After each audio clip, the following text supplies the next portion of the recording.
there, this is Dr. Zwelling, and I wanted to talk to you about the difference, the distinction between brand name and, and generic.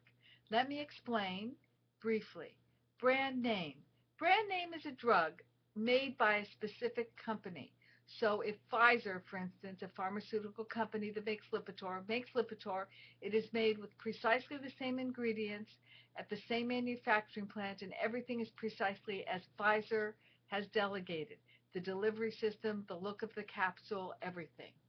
Generic means that the drug, in other words, the operational component, that part of the medication that you need to treat whatever condition you need to treat, is exactly the same, but the delivery may be different.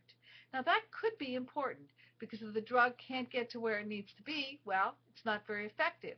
It could be important because you could be allergic to the delivery, or the delivery part of the particle, or the particle could just not be as good at delivering it in your system. You may have something that inhibits its metabolism or its absorption or accelerates its metabolism.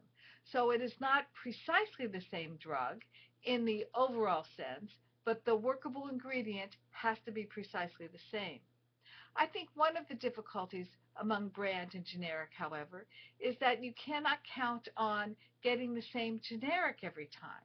So it's kind of like buying a loaf of bread. You know what a loaf of bread is, but if you go to a different bakery every week, it's going to taste a little different. Now the sandwich may be the same, but if you're going to make French toast, for instance, with that bread, the thickness of the bread may be a little bit different. The way it was cooked initially may be a little bit different. So the French toast may cook a little bit differently. It may taste a little bit different. It may absorb a little more of the egg, for instance.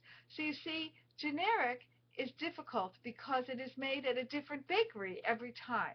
It's not that it isn't bread. Bread is bread, and you know you can make a good peanut butter and jelly sandwich as long as you have 2 slices of bread, but it's not always precisely the same. So there are several things that you can do as a patient. Number one, demand brand if you think that is important or if you've had difficulty with generics. Number two, accept the generic, but monitor yourself. So for instance, if you have a blood pressure medicine, monitor your blood pressure. If it is not good, if it doesn't stay down with the new medication, then ask your doctor to make sure that you get the brand name. Finally, if you find a generic that does work, ask what company makes it, and then ask that that pharmacy get the drug from that company all the time, because that at least will allow for some consistency. I hope that helps. It's all a little bit confusing, I know, but now you know the difference between brand and generic. It's more than just the cost of the drug. And remember, the value of the drug to you is only if it works. So make sure it works, brand or generic. Thanks so much and have a good one. Bye-bye now.